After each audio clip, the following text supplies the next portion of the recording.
இன்னைக்கு வந்து நம்ம இந்த போன வாரம் நம்ம பார்த்தது நான் ஒரு ட்ராக்ஸ் மாதிரி எழுதியிருக்கிறேன். நம்ம இதை வாசிக்க போறோம். வாசிக்கும் போது நடுவில் நம்ம வந்து நீங்க கேள்விகள் இருந்தா கேட்கலாம், இல்லாட்டி டிஸ்கஷனும் நம்ம பண்ணலாம். சரியா? அதனால யாராவது ஒருத்தர் நீங்க இதை சத்தமா வாசிங்க. அப்புறம் அப்படி கொஞ்சம் கொஞ்சமா நம்ம மூவ் பண்ணி நம்ம மற்ற காரியங்களும் சேர்த்து நம்ம வாசிச்சு அதனுடைய கருத்துக்களை நம்ம தியானிக்கலாம். ம்? வாசிப்போம். யாராவது ஒருத்தர் வாசிங்க. இயேசுவின் நியாயாசன நியாய தீர்ப்பு வெகுமதிக்கான நிச்சயமான அழைப்பு. மரண தீர்ப்பிலிருந்து நீங்கள் விடுவிக்கப்பட்டீர்கள். நீங்கள் கிறிஸ்துவுக்குள் மறுபிறப்பை ரட்சிப்பை பெற்றிருந்தால் நியாய தீர்ப்பு என்ற வார்த்தை உங்கள் மனதில் ஒரு துளியும் பயத்தை உண்டாக்காது. மனித குலத்தின் மீதுள்ள நித்திய மரண தீர்ப்பு ஏற்கனவே இயேசு கிறிஸ்துவால் சிலுவையில் சுமக்கப்பட்டு முழுமையாக தீர்க்கப்பட்டு விட்டது.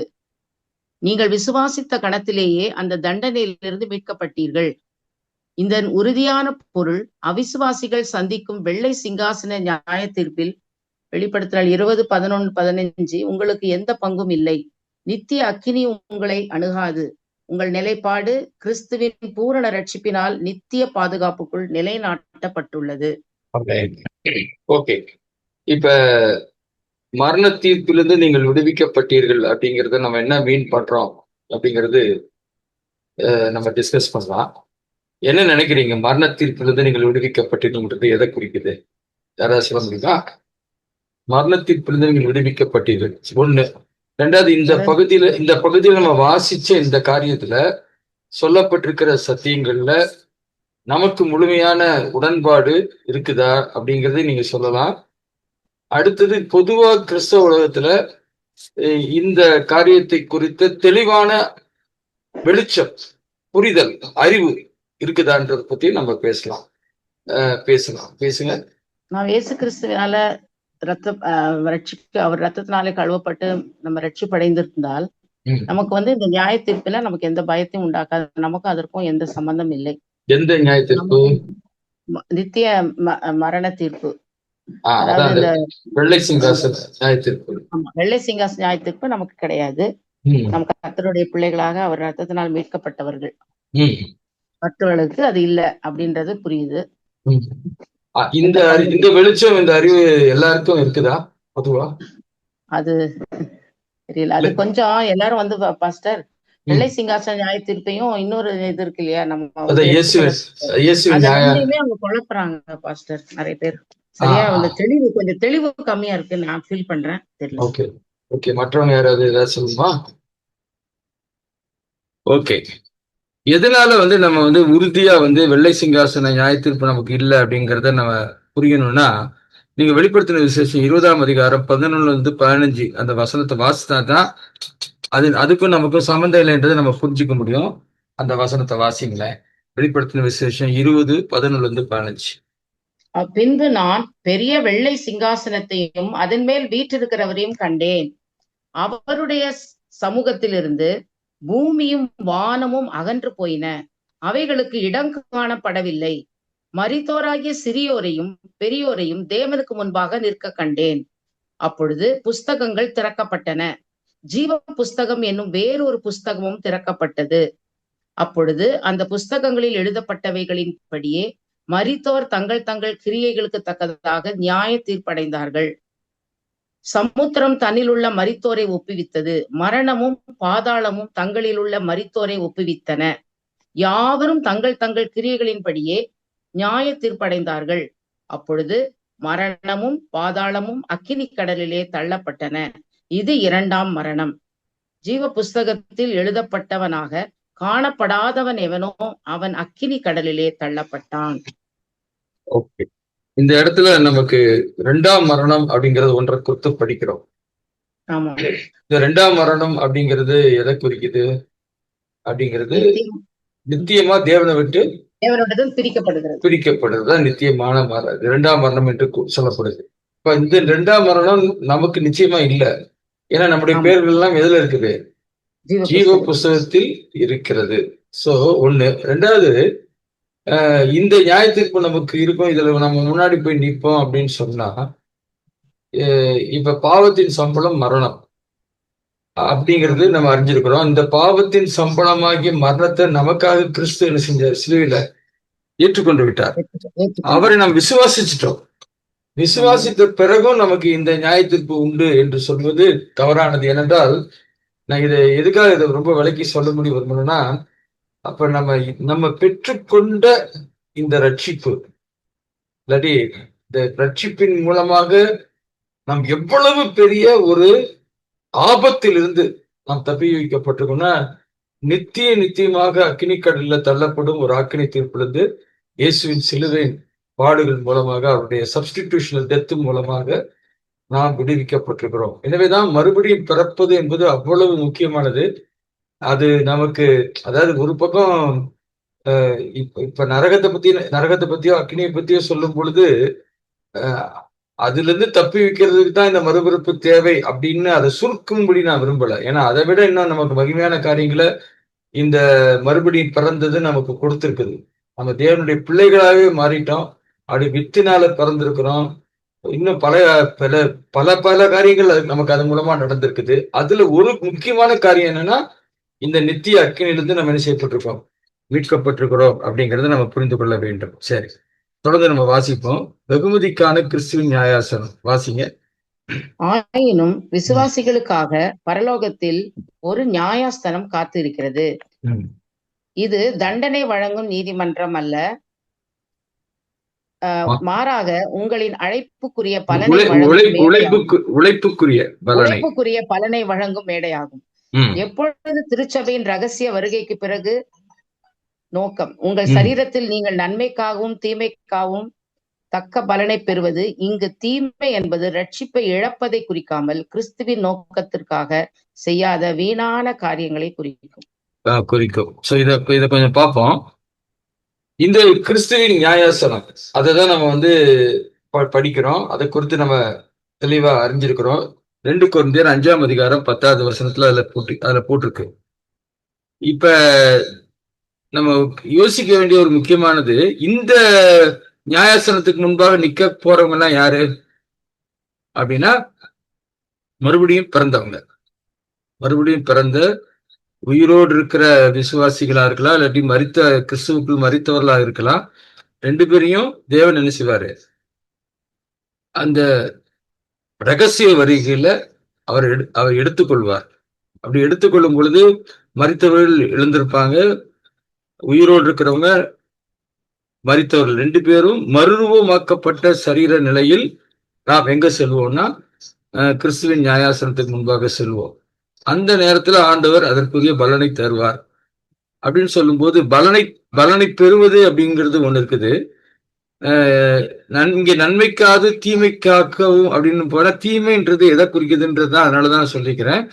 தீமைன்னு அது ரட்சிப்பை இழப்பதை குறிக்கல. அப்படின்னா திரும்பியும் ஒருவேளை ரட்சிக்கப்பட்ட பிறகு நம்ம ஃபெய்த்ஃபுல்லா உண்மை உள்ளவர்களாக நம்ம வாழாமல் நம்ம இஷ்டத்துக்கு வாழ்ந்துட்டு இருந்தால் அது நம்ம செய்யக்கூடிய தீமை.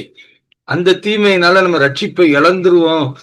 நம்ம வெள்ளை சிங்காசன நியாயத்தீர்ப்புக்கு போய் அங்க தேவன் நம்மளை நரகத்துக்கு அனுப்பிடுவாரு அப்படிங்கறத இந்த தீமைன்ற வார்த்தை குறிக்கல. ஆனா தேவனுக்காக நம்ம வாழாதபடிக்கு, இப்ப உதாரணத்துக்கு நீங்க மத்தேயு சுவிசேஷத்துல வாசித்து பாத்தீங்கன்னா சொல்றாரு, நான் உங்களை அறியேன்னு சொல்றார்.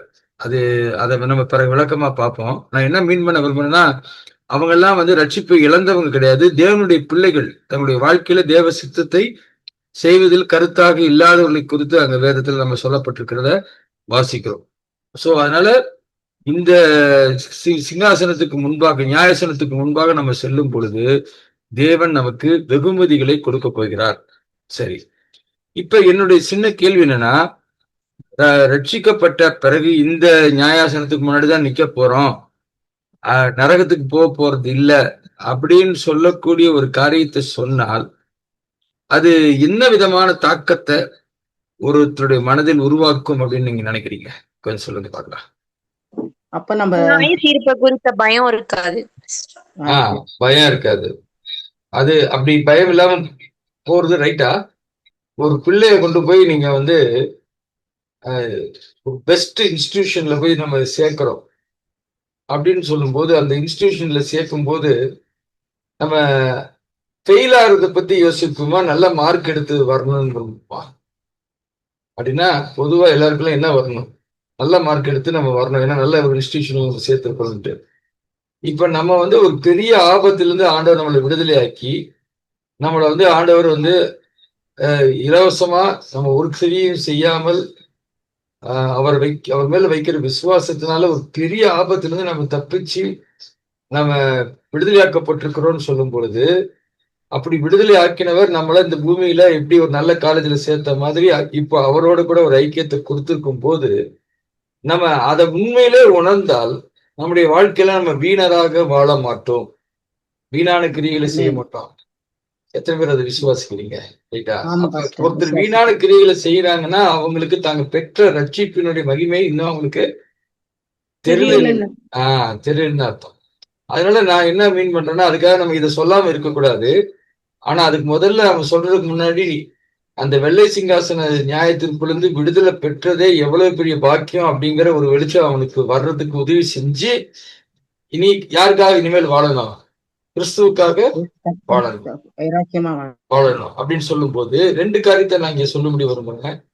அந்த வெள்ளை சிங்காசன நியாய தீர்ப்பு யாருக்கு வரப்போகுது அப்படின்னா, இயேசுவை விசுவாசியாதவர்கள். ரைட்டா? இந்த கிறிஸ்துவின் நியாயாசனத்துல யாருக்கு வெகுமதி கிடைக்காம போகுது?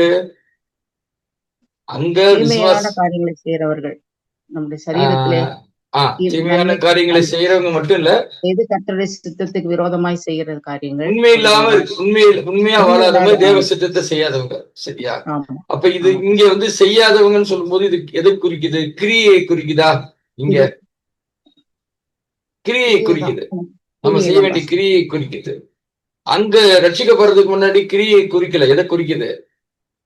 விசுவாசத்தை குறிக்குது. நம்ம விசுவாசித்தால் அந்த நியாயாசனத்துல இருந்து தப்பிக்கலாம்.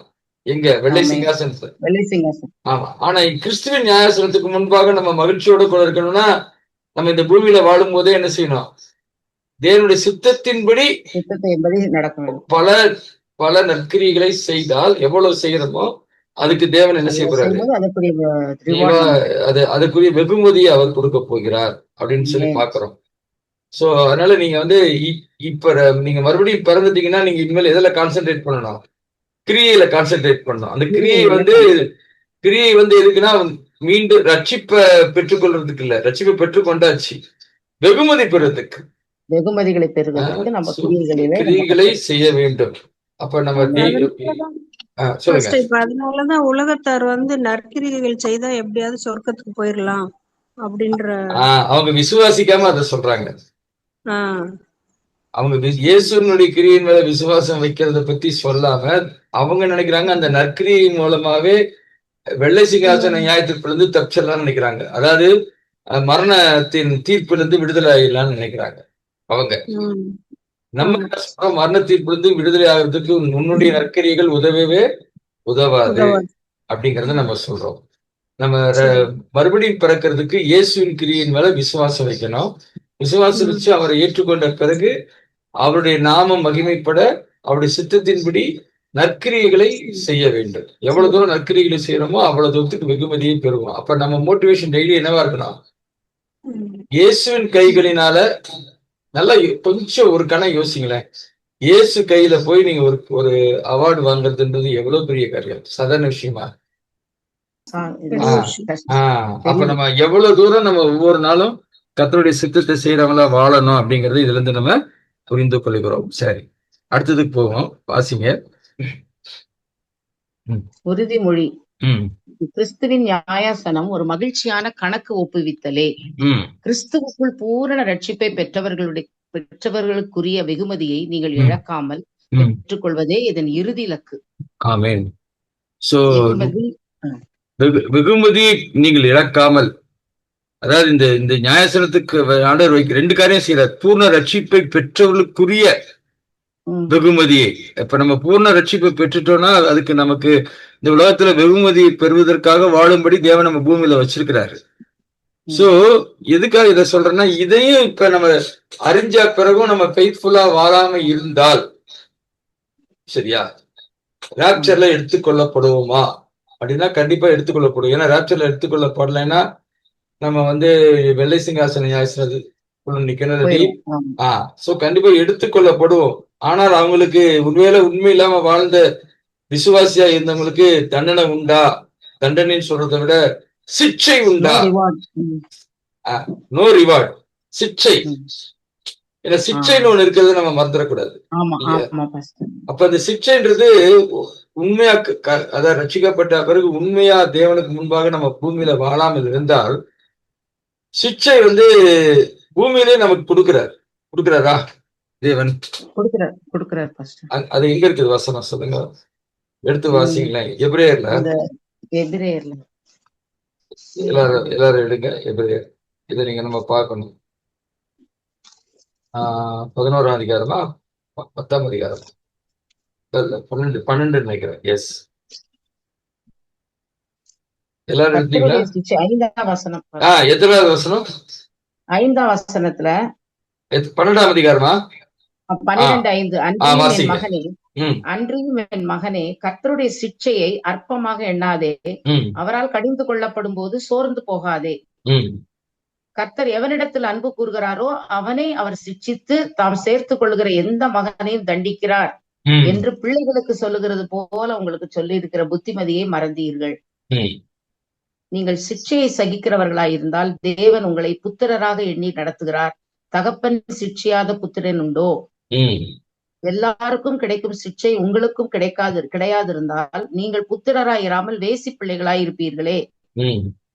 அன்றியும் நம்முடைய சரீரத்தின் தகப்பன்மார்கள் நம்மை சிட்சிக்கும் போது அவர்களுக்கு நாம் அஞ்சி நடந்திருக்க நாம் பிழைக்கத்தக்கதாக ஆவிகளின் பிதாவுக்கு வெகு அதிகமாய் அடங்கி நடக்க வேண்டும் அல்லவா? அவர்கள் தங்களுக்கு நலமென்று தோன்றினபடி கொஞ்ச காலம் சிட்சித்தார்கள். இவரோ தம்முடைய பரிசுத்தத்துக்கு நாம் பங்குள்ளவர்களாகும்படி பொருட்டு நம்முடைய பிரயோஜனத்திற்காகவே நம்மை சிட்சிக்கிறார். சற்காலத்தில் சந்தோஷமாய் காணாமல் துக்கமாய் காணும். ஆகிலும் பிற்காலத்தில் அதில் பழகினவர்களுக்கு அது நீதியாகிய சமாதான பலனை தரும். போதும். இந்த இடத்துல நீங்க கவனிக்க வேண்டியது முக்கியமா பிதான்னு ஒரு வார்த்தை இருக்குது, புத்திரன் ஒரு வார்த்தை இருக்குது. ரைட்டா? ஆனா நீங்க கோர்ட்டுக்கு போனீங்கன்னா ஜட்ஜ பிதான்னு எடுத்துக்க முடியுமா?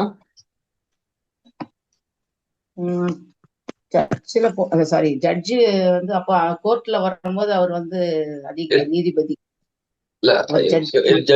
கோர்ட்ல ஜட்ஜா இருக்கிறவரு. நான் அவரால் பிறந்திருந்தாலும் சரி, பிறக்காத ஆளா இருந்தாலும் சரி, எல்லாருக்கும் அவர் யாரு? நீதிபதி. ஆனா இந்த இடத்துல நீதிபதினு போடல, இங்க பிதான்னு போட்டிருக்கு. அப்படின்னா இது வீட்டுக்குள்ள நடக்கிற காரியத்தை சொல்லு, இது கோர்ட்ல நடக்கிறத பத்தி சொல்ல. கோர்ட்ல தண்டனை கொடுப்பாங்க, வீட்டுல என்ன கொடுப்பாங்க? சிக்ஷை கொடுப்பாங்க. சோ அதனால நம்ம சிக்ஷைன்றது ஒண்ணு உண்டு. அது ஒருவேளை நம்ம தேவனுக்கு ரட்சிக்கப்பட்ட பிறகு தேவனுக்கு பிரியமானவர்களாக நம்ம வாழாமல் இஷ்டத்துக்கு வாழ்ந்தால், இப்ப நீங்க உதாரணத்துக்கு நீங்க 1 Corinthians 5 உங்க வாசிங்க. உங்களுக்குள்ளே விபசாரம் உண்டு என்று பிரசித்தமாய் சொல்லப்படுகிறதே. ஒருவன் தன் தகப்பனுடைய மனைவை வைத்துக் கொண்டிருக்கிறானே, அது அஞ்ஞானிகளுக்குள்ளும் சொல்லப்படாத விபச்சாரமா இருக்கிறதே. இப்படிப்பட்ட காரியம் செய்தவனை நீங்கள் உங்களை விட்டு நீக்காமலும் துக்கப்படாமலும் இருமாப்படைந்திருக்கிறீர்கள். நான் சரீரத்தினாலே உங்களுக்கு தூரமாயிருந்தும் ஆவியினாலே உங்களோட கூட இருக்கிறவனாய் இப்படி செய்தவனை குறித்து நான் கூட இருக்கிறது போல நீங்களும் என்னுடைய ஆவியும் நமது கர்த்தராகிய இயேசு கிறிஸ்துவின் அதிகாரத்தோட கூடி வந்திருக்கையில் அப்படிப்பட்டவனுடைய ஆவி கர்த்தராகிய இயேசு கிறிஸ்துவின் நாளிலே ரட்சிக்கப்படும்படி மாம்சத்தின் அழிவுக்காக நம்முடைய கர்த்தராகிய இயேசு கிறிஸ்துவின் நாமத்தினாலே அவனை சாத்தானுக்கு ஒப்பு கொடுக்க வேண்டும் என்று தீர்ப்பு செய்கிறேன். நீங்க இதை வாசிக்கும் போது தெளிவா போட்டிருக்கு, அப்படிப்பட்டனுடைய ஆவி இயேசு கிறிஸ்துவின் நாளிலே ரட்சிக்கப்படும்படி. சோ ஆவியை பத்தி பேசுறாரு, மாம்சத்தின் அழிவுக்காக பேசுறாரு. அப்ப இங்க அழிவு எங்க வருது? ஆவியில இல்ல, மாம்சத்துல. அப்படின்னா ரெண்டாவது இந்த நபர் எங்க இருக்கிறாரு? சபைக்கு வெளியே இருக்கிறாரா, சபைக்குள்ள இருக்கிறாரா?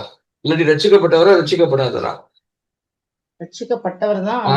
ரட்சிக்கப்பட்டவர் இப்படிப்பட்ட ஒரு வாழ்க்கை வாழ்றாரு. இன்னைக்கும் ரட்சிக்கப்பட்ட ஒரு சிலர் இப்படி இருக்கிறத நம்ம பார்க்க முடியும் இல்லைங்களா?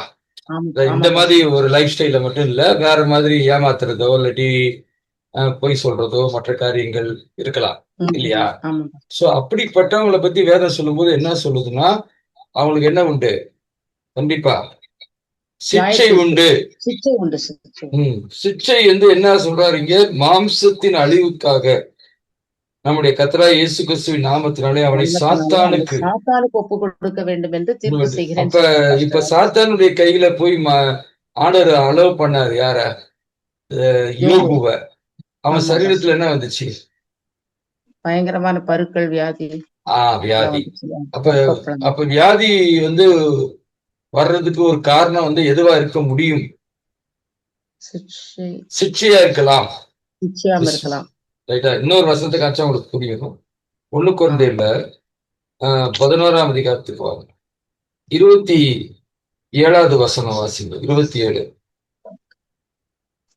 இப்படி இருக்க எவன் அபாத்திரமாய் கர்த்தருடைய அப்பத்தை புசித்து அவருடைய பாத்திரத்தில் பானம் பண்ணுகிறானோ அவன் கர்த்தருடைய சரீரத்தையும் இரத்தத்தையும் குறித்து குற்றமுள்ளவனாய் இருப்பான். எந்த மனுஷனும் தன்னைத்தானே சோதித்தறிந்து இந்த அப்பத்தில் புசித்து இந்த பாத்திரத்தில் பானம் பண்ண கடவன். எண்ணத்தினாலெனில் அபாத்திரமாய் போஜனம் பானம் பண்ணுகிறவன் கர்த்தருடைய சரீரம் இன்னதென்று நிதானித்து அறியாததினால் தனக்கு ஆக்கினை தீர்ப்பு வரும்படி போஜன பானம் பண்ணுகிறான். இது நிமித்தம் உங்களில் அநேகர் பலவீனரும் வியாதி உள்ளவர்களுமாய் இருக்கிறார்கள். 30வது வசனம் என்ன சொல்லுது பாத்தீங்களா? இது நிமித்தம் உங்களில் அநேகர் பலவீனரும் வியாதி உள்ளவருமா இருக்கிறார்கள்.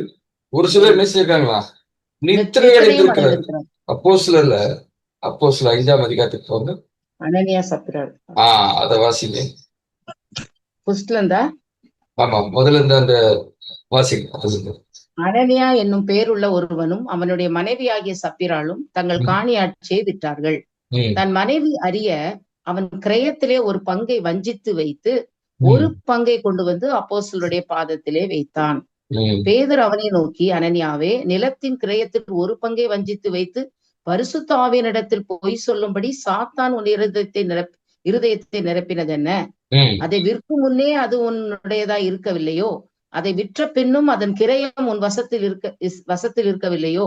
நீ உன் இருதயத்தில் இப்படிப்பட்ட எண்ணம் கொண்டது என்ன? நீ மனுஷரிடத்தில் அல்ல தேவனிடத்தில் பொய் சொன்னாய் என்றான். அனனியா இந்த வார்த்தைகளை கேட்கவே விழுந்து ஜீவனை விட்டான். இவைகளை கேள்விப்பட்ட இங்க பாத்தீங்கன்னா ஜீவனை விட்டான்னு போட்டுருக்கு. அப்ப சிக்ஷையின் இவன் ரட்சிப்பை இழந்துட்டான்னு சொல்லக்கூடாது இந்த இடத்துல, சரியா? ரட்சிப்பை இழக்கிறதுன்றது என்னதுன்னா அவன் வெள்ளை சிங்காசனத்துக்கு முன்னாடி போய் நிக்கிறது, சரியா? ஆனா சிக்ஷையை கொடுக்குறாரு அவன். அதாவது அவன் லைஃப், இப்ப ஒருவேளை அவன் லைஃப் பர்பஸே அவன் இப்ப ஒருத்தனை வந்து ஒரு குறிப்பிட்ட காரியத்தை செய்யறதுக்கு வச்சிருக்காரு. இப்ப ஃபார் எக்ஸாம்பிள் இயேசு எடுத்துக்கிட்டீங்கன்னா சின்ன வயசுலயே அவரை கொலை செய்யறதுக்கு எத்தனையோ முறை முயற்சி பண்ணாங்க. ஆனா ஒரு முறையும் அவரை சாகடிக்க முடியல. பிதா நியமிச்ச காரியம் அந்த வேலை வரும் வரைக்கும் அவங்களால ஒண்ணும் செய்ய முடியல. அவரு பெர்ஃபெக்டா பிதாவுடைய சித்தத்தை செஞ்சு முடிச்சு மரிச்சார். அப்ப அது மாதிரி ஒரு கால அளவு வச்சிருக்கும் போது இப்படி இங்க பரிசுத்தாவிக்கு விரோதமா பொய் சொல்லக்கூடிய காரியத்தை தேவன் இங்க இந்த மரணத்தை நம்ம தண்டனையா பார்க்க கூடாது. இந்த எதுதான் அது? சிக்ஷை. அதத்தான் 1 கொரிந்தியர் 11ஆம் அதிகாரத்துல வாசிக்கிறோம். சிலர் பலவீனரும் நித்திரையும் வியாதி உள்ளவனாலும் சிலரும் அநேக நித்திரை அடைந்து. சோ அதனால கண்டிப்பா இத நம்ம சபைகள்ல நமக்கும் தெரியணும். நம்ம பிதாவினுடைய சித்தத்தின்படி செய்யாம பிதா நம்மளை நேசிக்கிறதுனால, நல்லா புரிஞ்சுப்பாங்க, நம்மளை நேசிக்கிறதுனால இதை பயமுறுத்துறதா எடுத்துக்கூடாது. அவருடைய பரிசுத்தத்துல நம்ம பங்குள்ளவர்களாக மாற வேண்டும், இருக்க வேண்டும் அப்படிங்கிறதுக்காக பிதா என்ன செய்யறாரு? தண்டனை கொடுக்கல, நம்மள என்ன செய்யறாரு? சிக்ஷித்து நம்மை அவர் நடத்துகிறார். அவங்களுக்கு ரிவார்ட் இல்ல பாஸ்டர், இவங்களுக்கு ரிவார்ட் கம்மியா இருக்குமா அப்படின்னா அத பத்தி அடுத்த வாரம் நம்ம டீட்டெயிலா படிப்போம். ஏன்னா இப்படி உண்மை இல்லாம வாழ்ந்தவங்களுக்கு 1000 வருட ரிசர்ச்சில என்ன நடக்கும், சரியா? அப்படிங்கறத பத்தி நம்ம படிக்க வேண்டிய இருக்குது. அதுல வந்து அதாவது வேதத்தை விளக்குற வேத பண்டிதர்கள் வெவ்வேறு 2-3 வியூஸ் சொல்றாங்க, சரியா? நான் எல்லா வியூவும் நான் சொல்றேன் உங்களுக்கு, சரியா? எது உங்களுக்கு இருதயத்துல ஆண்டவர் உங்களை உணர்த்துறாரு, நீங்க அந்த வியூ எடுத்துக்கோங்க. இதுதான் எடுங்கன்னு சொல்ல மாட்டேன் நான். ஆனா எல்லாத்துக்குமே வசன ஆதாரங்கள் இருக்குது. ஆமா. சரியா? அதை பத்தி நம்ம அடுத்த வாரம் பார்ப்போம். சோ அப்ப நம்ம இன்னைக்கு என்ன மெயினா இப்ப புரிஞ்சுக்கணும்னா, நம்ம வெகுமதி பெறுறதை பத்தி தான் இன்னைக்கு மெயினா பார்த்துட்டு இருக்கோம். இப்ப வெகுமதி பெறுறது நம்ம நோக்கமா இருக்கணும். அப்போ ஒவ்வொரு நாளும் நம்ம என்ன செய்யணும்? இந்த வெகுமதி பெறுவதற்காக வாழ வேண்டும். சரி, இந்த இடத்துல வெகுமதி, அன்பளிப்பு, ஆங்கிலத்துல சொன்னா ரிவார்ட் அண்ட் கிஃப்ட் அப்படின்னு சொல்லலாம். இதை பத்தி நம்ம படிக்க போறோம். முதல்ல இதை படிங்க. வெகுமதி, பலன் மற்றும் அன்பளிப்பு வித்தியாசம் என்ன? வாசிங்க. எதனால் கிடைத்தது? அன்பளிப்பு விசுவாசத்தினால் எந்த செயலையும் செய்ய தேவையில்லை. வெகுமதி, ரிவார்டு, செயலின் அடிப்படையில் நாம் செய்த கிரியைகளின்படி கொடுக்கப்படுவது. அப்ப அன்பளிப்புன்றது எதை குறிக்குன்னா நம்ம பெற்ற ரட்சிப்பு. சரியா? அதுக்கு நீங்க கீழே இருக்கிற அடிப்படை கூற்று நீங்க படிச்சீங்கன்னா ரோமர் 6ஆம் அதிகாரம் 23வது வசனம் வாசிங்க. பாவத்தின் சம்பளம் மரணம், தேவனுடைய கிருபை வரமோ நம்முடைய கர்த்தராகிய இயேசு கிறிஸ்துவினால் உண்டான நித்திய ஜீவன். இங்க இங்கிலீஷ்ல வாசித்தீங்கன்னா கிஃப்ட்னு வருது. கிருபை வரமோ அப்படிங்கிறதுக்கு என்ன வருது? கிஃப்ட்ன்ற வேர்டு வருது. நீங்க நான் அதை ஆங்கிலத்துல நான் வாசிக்கிறேன். ஒரே நிமிஷம் இருக்கு. For the wages of sin is death, but the gift of God is eternal life in Christ Jesus our Lord. Gift of என்ன சொல்றது? God. Gift of God. So தேவன் is eternal life. கிஃப்டா கொடுக்கிறார். சரியா? அப்ப ரட்சிப்புனது தேவன் நமக்கு கொடுத்த கிஃப்ட். இப்ப பாத்தீங்கன்னா வெகுமதியை நீங்க எடுத்துட்டீங்கன்னா சரீரத்தில் அவனவன் செய்த நன்மைக்காவது தீமைக்காவது தக்க பலனை அடையும்படி. அப்ப நம்ம செயல் இதுல வருது. நம்ம செயலை வைத்துதான் கிஃப்ட் கிடைக்கும். சாரி, ரிவார்டு கிடைக்கும். ரிவார்டு எல்லாருக்கும் இது தெளிவா புரிஞ்சுக்கணும். நீங்க புரிஞ்சுட்டீங்களா? எல்லாரும் புரிஞ்சுட்டீங்களா? ஓகே, தொடர்ந்து வாசி. ஏதாவது கேள்வி இருக்குதா? புரிஞ்சு பாஸ்டர். இன்னும் ஒரு டவுட் ஆக்சுவலா வந்து இப்ப நம்மளுக்கு வந்து இந்த வெள்ளை சிங்காசன நியாய தீர்ப்பு பயம் இல்ல.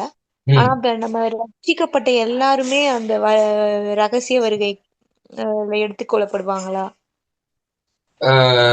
ரகசிய வருகையில எடுத்துக்கொள்ளப்படுறதுன்றது ஒண்ணு கண்டிப்பா எல்லாருக்கும் நடக்கும். சரியா? அதாவது உண்மை இல்லாம இருந்த கிறிஸ்தவங்களுக்கும் நடக்கும்.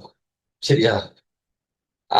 அவங்க வெகுமதி பெற மாட்டாங்கன்னா அது ஒரு விதத்துல அவனுக்கு ஒரு தண்டனை தான். ரைட்டா? வெகுமதி கிடைக்கலன்னா அந்த வெகுமதி எங்க கொடுப்பார், எப்ப கொடுப்பார் அப்படின்னா ஒண்ணு 1000 அரசாட்சின்னு ஒண்ணு இருக்குது இல்லையா நடுவுல? சோ அதை பத்தி நம்ம அடுத்த வாரம் டீட்டெயில் நம்ம பார்ப்போம். சரியா? அதுலதான் ரெண்டு வியூ இருக்குது. என்ன வியூனா,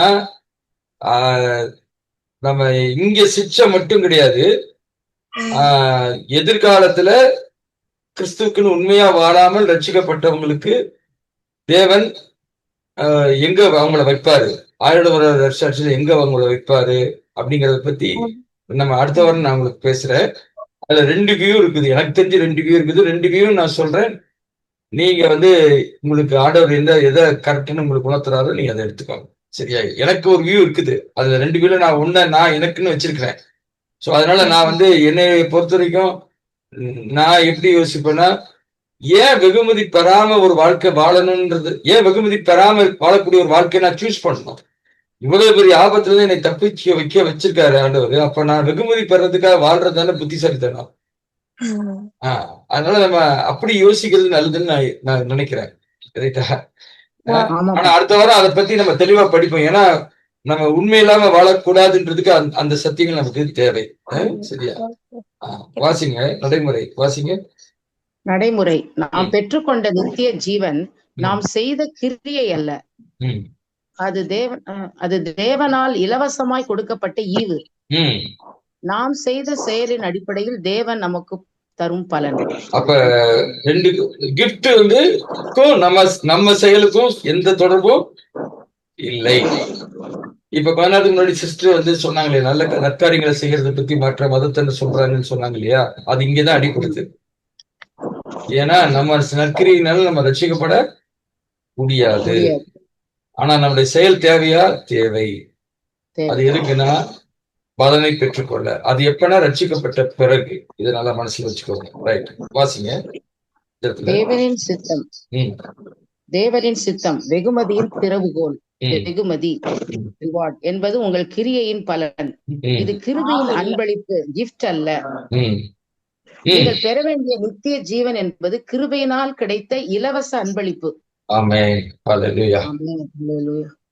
அப்ப நித்திய ஜீவன் எதை குறிக்குது? கிறிஸ்துவின் ஜீவனுக்கு. அத நம்ம எந்த செயலும் செய்யாம, எந்த கிரியையும் செய்யாம இலவசமா அன்பளிப்பா இலவசமாய் கொடுக்கப்பட்ட அன்பளிப்பு. அன்பளிப்பு.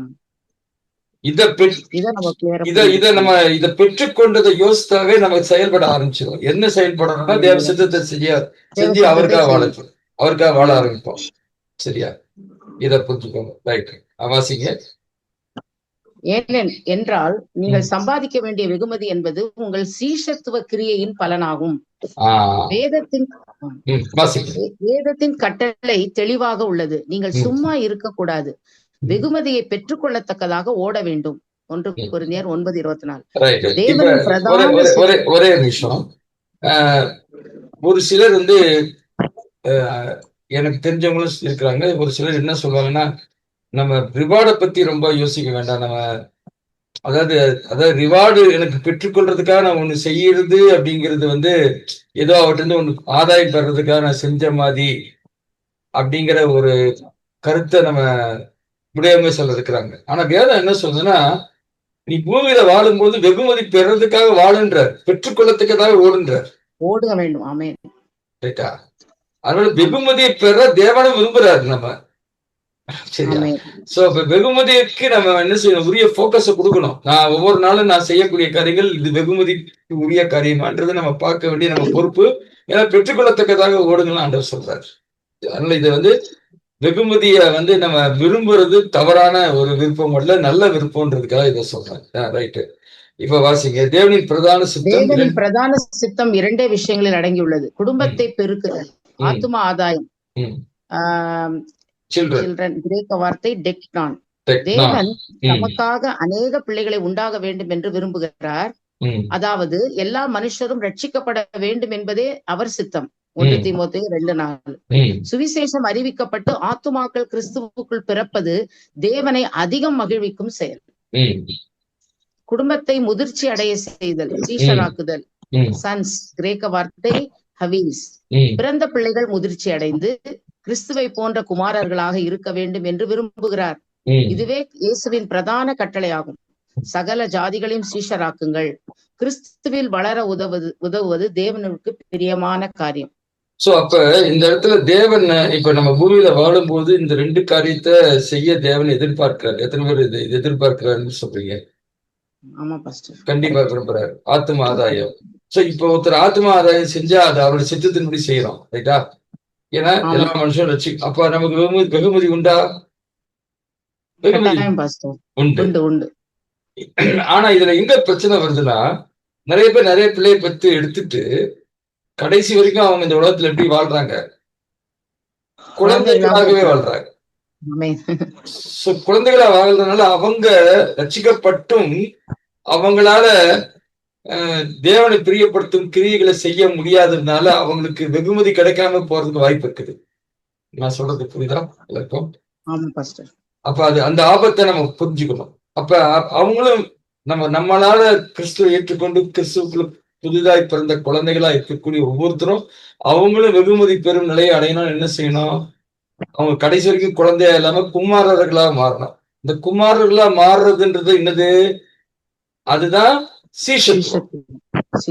மத்திய 28:19 ஆண்டவர் சொல்றாரு. சரியா? அப்ப இதுவும் தேவனுக்கு பிரியமான காரியமா சீஷனாக்குறது? ஆமா. அப்ப 2 பிரியம் வருது. என்னது? ஒண்ணு ஃபர்ஸ்ட் பிள்ளைகளா பிறக்க வைக்கிறது, பெற்றெடுக்கிறது, ஆத்துமாக்களை கொண்டு வருது, அதுக்கு சீஷர்களாக மாற்றுவோம். ரைட். இப்ப இந்த 2 காரியத்தை பத்தி ஏன் இங்க பேசுறோம் அப்படின்னா, வாசிங்க, இப்ப புரியும் உங்களுக்கு. தேவனின் நித்திய திட்டத்தில் உங்கள் பங்கு. கிறிஸ்துவை ஏற்றுக்கொண்டதின் நோக்கம் வெறுமனே பரலோகம் சென்று இளைப்பாறுவது மட்டுமல்ல, தேவன் நித்திய காலமாய் வைத்திருந்த தீர்மானம். இது பரலோகத்திலும் பூலோகத்திலும் கிறிஸ்துவுக்குள்ளே சகலமும் கூட்டப்பட்டு அவர் ஆளுகை செய்ய வேண்டும். எபேசியர் 1:9-10. இப்ப இங்க ஒரு முக்கியமான வார்த்தை நான் சொல்றேன். நிறைய பேர் இளைப்பாறுதல் பத்தியே தான் சொல்றாங்க பாஸ்டர். ஆனா இதுக்கு அடுத்தது நம்ம யாருமே நித்திய திட்டத்துக்குள்ள இருந்து எதை பார்க்கணும்? ஆத்ம ஆதாயத்தை பார்க்கணும், சீஷராக்கிறத பார்க்கணும். ஏன் ஆண்டவர் சீஷராக்க விரும்புறாருன்னா, முக்கியமானது அந்த சீஷராக ஆகாதான் அவங்களால கிறிஸ்துவோட சேர்ந்து என்ன செய்ய முடியும்? ஆளுகை செய்ய முடியும். அப்ப பூலோகத்துக்குள்ள தேவன் தன்னுடைய அதிகாரத்தை செலுத்தணும்னா இந்த பூலோகத்துக்குள்ள அவருக்கு யாரு வேணும்? கிறிஸ்துவுக்குள்ள குழந்தைகளா இருக்கிறவங்க வேணுமா, குமாரர்களா இருக்கிறவங்க வேணுமா? குமாரர்களா, புருஷர்களா, பூரண புருஷர்களா. சோ இத மைண்ட்ல வச்சுக்கணும். அப்ப நீங்க ஆத்ம ஆதாயம் சீஷராக்குறது அப்படிங்கிறது எதுக்குள்ள இருந்து நீங்க அதை பார்க்கணும்? நித்திய திட்டத்துக்குள்ள இருந்து பார்க்கணும். நித்திய திட்டம் என்னது? அவரோட ஆளுகை செய்யறது. ஆளுகை செய்யணும்னா ஒரு மறுபடியும் பிறக்கலைன்னா அவன் தேவனுடைய குடும்பத்துக்குள்ள வர முடியாது. தேவனுக்குள்ள குடும்பத்துக்குள்ள வரலைன்னா இயேசுவின் சீஷன் ஆக முடியாது. இயேசுவின் சீஷன் ஆகலைன்னா அவனால ஆளுகை செய்ய முடியாது. அப்ப தேவனுடைய சித்தம் ஆளுகை செய்ய வைக்கணும் எல்லாரையும். சரியா? அதுக்குள்ள இருந்து நம்ம இதை பார்க்கணும். அதுக்கு தான் இதை நான் சொல்றேன். வாசிங்க.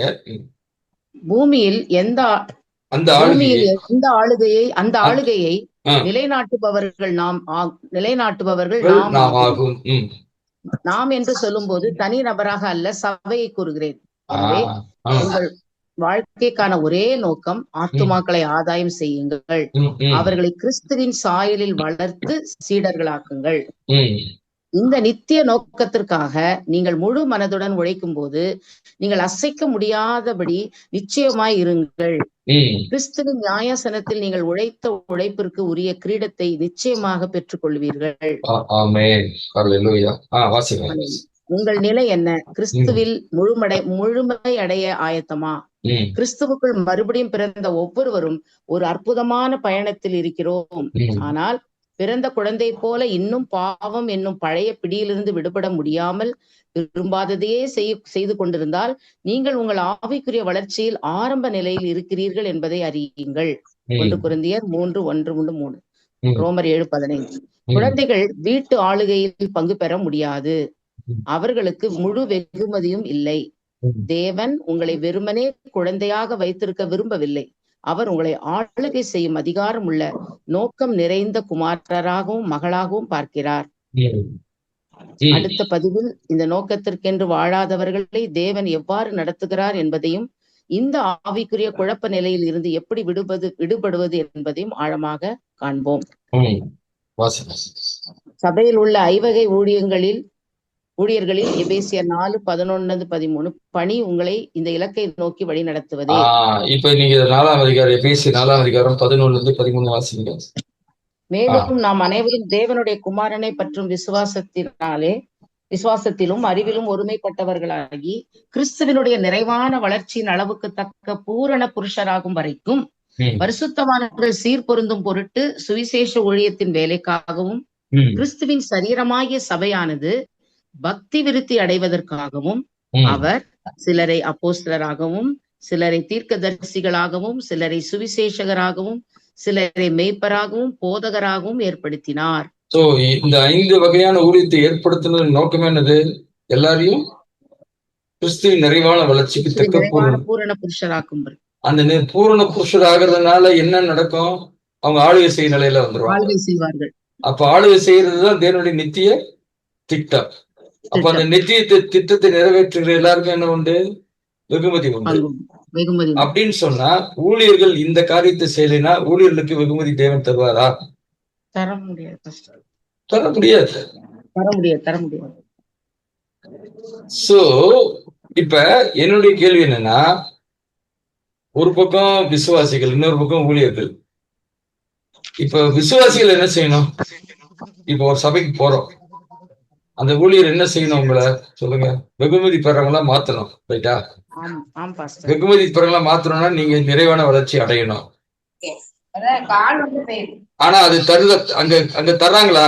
அந்த வெகுமதி அந்த வளர்ச்சி அடைவதற்கு உங்களுக்கு உதவுதா சபை? இத நான் சொல்லும் போது எந்த சபையை பத்தி குறை சொல்றது சொல்லல. அப்படி கொடுக்கலன்னா நீங்க அந்த சபையில தொடர்ந்து இருக்கிறதுன்றது உங்க சாய்ஸ். அது நான் நீங்க இருங்க இல்ல இருக்காதுங்கன்னு நான் சொல்ல மாட்டேன். ஆனா நீங்க கடைசியில வளராம இருந்துட்டு நீங்க அதுக்கு காரணம் இவர் தான் இன்னொருத்தரை சொல்ல முடியாது. ஏன்னா நீங்களும் உங்க சாய்ஸும் அதுல இருக்குது. அதே மாதிரி ஊழியர்களுக்கும் இதுல பொறுப்பு இருக்குது. அந்த ஊழியர்கள் அந்த விசுவாசிகள் அந்த வளர்ச்சிக்குள்ள கொண்டு வர்றத நான் இருக்கிறேன், அதுதான் என்னுடைய ஊழியம் அப்படிங்கிற போக்கஸை இழக்காம அதிலே ஓட வேண்டியது யாருடைய பொறுப்பு? ஊழியருடைய பொறுப்பு. அதே மாதிரி அந்த அந்த பொறுப்போடு அந்த ஊழியர் இருக்கிறாரா இல்லையான்னு பார்த்து அதை சூஸ் பண்ணி ஆவிக்குரிய வாழ்க்கையில வளர்றதும் வளராததும் விசுவாசிகளுடைய பொறுப்பு. சரியா? இதை நம்ம மைண்ட்ல வச்சுக்கணும். சோ இந்த நொடியில் நீங்கள் உங்கள் வாழ்வில் பொறுப்பேற்று தேவனின் நித்திய திட்டத்தின் உன்னத பலனை பெற நோக்கமுள்ள ஆவிக்குரிய மகனாக மகளாக வாழ முடிவு செய்யுங்கள். உங்கள் முழு திறனையும் அடைய இதுவே நேரம் அப்படின்னு சொல்லி பார்க்கிறோம்.